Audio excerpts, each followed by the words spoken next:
Alright, it's Tom at Locoskates talking about the Powerslide Next Core Black 80. And this skate has been crafted for urban skating. If that's a term you're unfamiliar with, at a base level, this means skating around a city or urban environment and taking on the various obstacles you'll find there. That's generally going to be a little bit more demanding on the skates than, say, taking a cruise around the park or along a cycle track, and it's a step up from like recreational or fitness skating, and so this was built with that in mind. Powerslide is a brand I associate with quality. The Next Core 80 is a great hard shell skate, and you'll be able to tell that as soon as you get them in your hands. Like, they feel robust. It has a whole host of features that are designed to give you the best performance and make it like really fast and fun. If you're ever looking for the features and product specs of any skate, head on over to our site locoskates.com.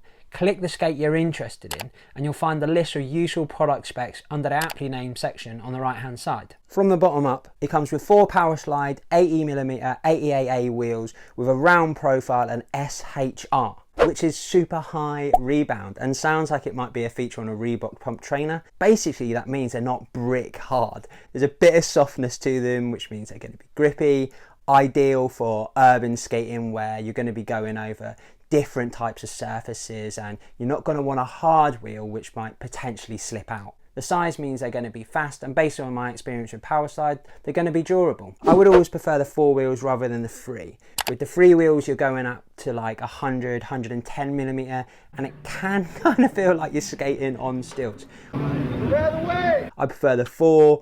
You're closer to the ground, you've got more agility, more stability, and unless you're like hell bent on beating like a land speed record, the 80s are going to be fine, and they're still fast. If you're using a shell size between 9.5 UK and 11.5 UK, you can also go up to 90mm, which are going to give you a little bit more speed as well. They've been paired up with some wicked ABEC 9 bearings, which should give you a smooth ride, plus a smart spinner design on the wheel for an aesthetically pleasing look as you're rolling along. I don't know how many people will notice that as you're rolling along, but it's occasionally nice to just spin them and look at them.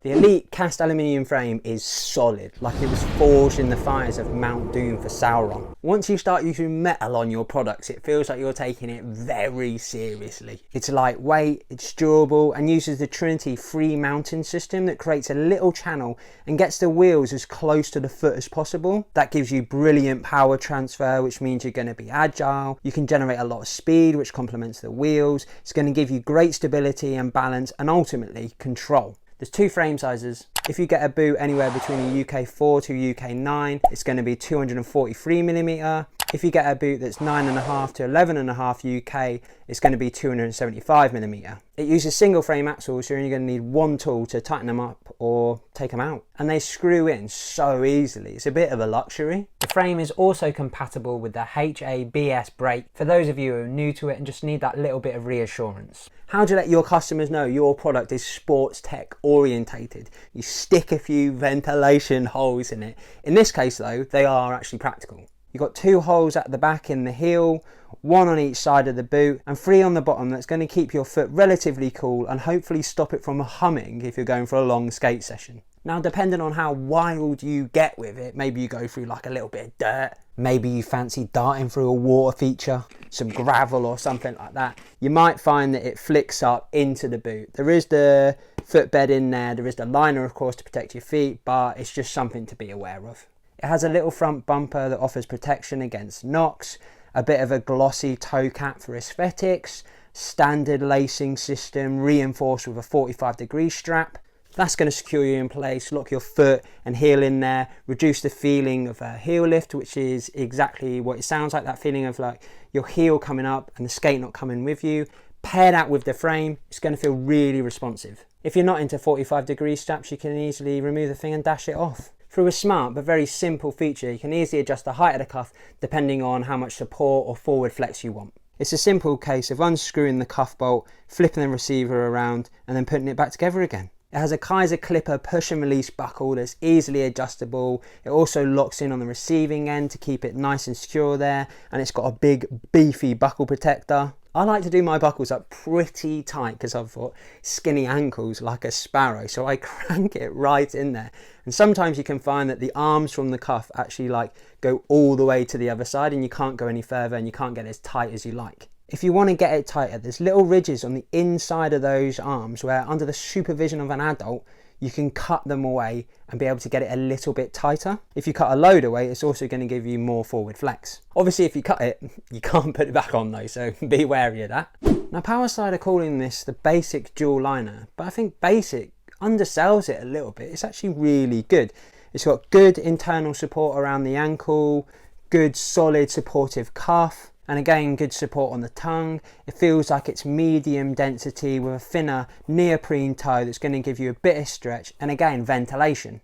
The one thing that maybe does make it basic is that it isn't heat moldable. It's got a MyFit Eva skate sole inner sole that offers like a little bit more comfort, tiny bit of ventilation, and like a really small amount of shock absorption. But it does also have a MyFit 10mm shock absorber kind of crassly glued onto a footbed. Obviously, with anything that absorbs shock, absorbs energy, that's going to have an effect on the energy transfer. However, you are probably not going to be able to notice it. It's going to be negligible, especially with that frame, the Trinity mount, being able to strap yourself right into that skate. Everything's still going to feel really dynamic. The all-important fit. To get a good idea, I tried 2 different sizes on. First, the UK 8 to 9 shell, which has a 275mm Mondo, and also the UK 9.5 to 10 shell, which has a 289mm Mondo.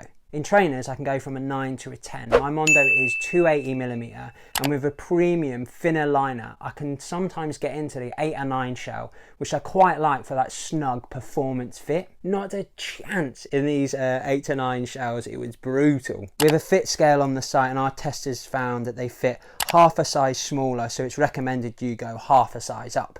This was definitely true for me as well. The 9.5 to 10 shell fit really great. It was snug. I felt like I filled out the skate, but there was still a little bit of room there. So it's snug enough to get that performance fit, but there's enough room in there so I can like skate it all day. I can feel comfortable and my toes aren't going to go numb.